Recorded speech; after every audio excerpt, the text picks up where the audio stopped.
Okay, so I want to break into this and help give you guys some more insight and foresight so that you can feel more comfortable with going after deals that have the more equity in them versus going after skimp deals, because although it seems like I can get in and out of this quicker, my margin for error is much less. And if the market quickly shifts and you don't have enough equity based on your buying position, you'll quickly lose money.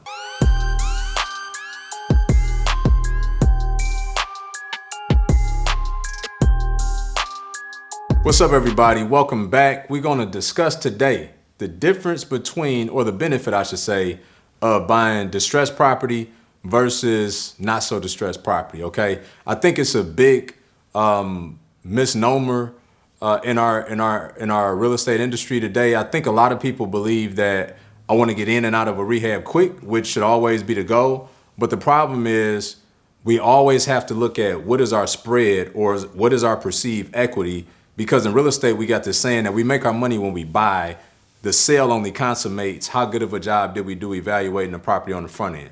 Okay, so I want to break into this and help give you guys some more insight and foresight so that you can feel more comfortable with going after deals that have the more equity in them versus going after skimp deals. Because although it seems like I can get in and out of this quicker, my margin for error is much less. And if the market quickly shifts and you don't have enough equity based on your buying position, you'll quickly lose money. Okay, I remember it was a time when I went out and one of the first properties I bought, some many years ago, and we had the ARV wrong.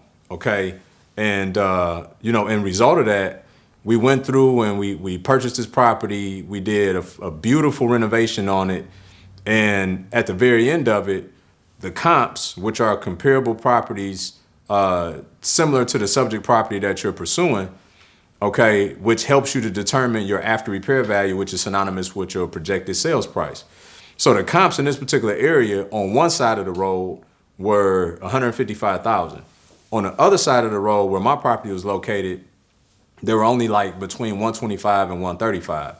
And so we ended up, taking 4 months. We went through a beautiful renovation on this property only to sell it and lose $26,000, right? And so I wanna help y'all to understand, right, and just further illustrate and drive home the point that we have to get really good at evaluating deals on the front end. Otherwise, we're gonna manifest the work that we did on the front end on the back end, and it's nothing worse than an extended loss. Okay, so how do we avoid that? Well, we avoid that by, number one, getting educated. We got to go out and get educated on the rehab process, the rehab costs, so that and get really proficient at underwriting deals. And when I say underwriting deals, I mean learning how to take your perceived sales price, your ARV, right, and then subtracting from that all of your cost of capital, your closing costs, all of those things. Taking out your rehab number. Well, in order to know your rehab number, you need to know the cost and the components of all the elements of the rehab. And then lastly, taking out what your expected profit is, and that should tell you pretty much what your offer price is. So we call that in our program reverse engineering. Okay, we do every deal like that. That's our underwriting process. And so through that, you'll start to identify how much spread that you have in the deal. Okay, how much spread, how much equity is in the deal. And so we have a rule of thumb that you always want to look for the worst house on the best block, not the best house on the best block. So many investors, I have a buddy who he likes these quick lipstick flips. And it's nothing wrong with that because he looks at it like I could come in and spend $120,000 cash and the property's worth $150.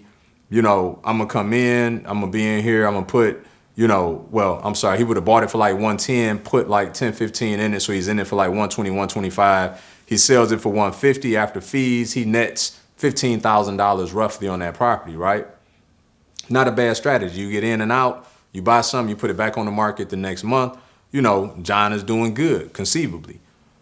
However, right, there's not a lot of margin for error in that approach. So if we're in a declining market, and like we're in a recession right now, right? And if the ARV somehow shifted and now that property is worth 140, well, guess what? All his profits are gone. By the time he comes in and out of that, all his profits are gone.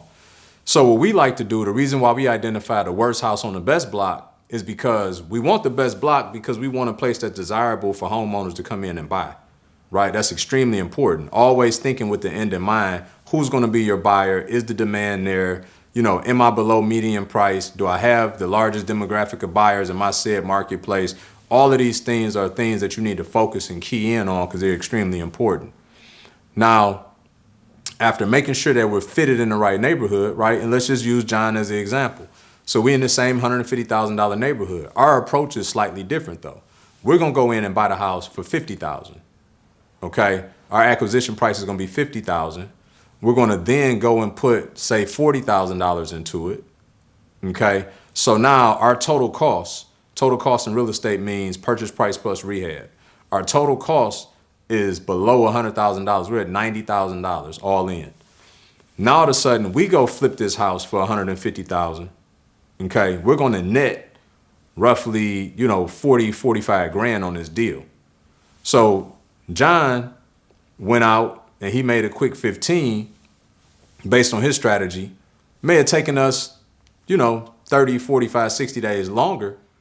But now we made 45, and not only that, we've insulated ourselves to where if said market went down from 150 to 140, as it did for John, now we're covered in the sense that we can still make 30 grand on that deal, as opposed to be on the fringe of losing money.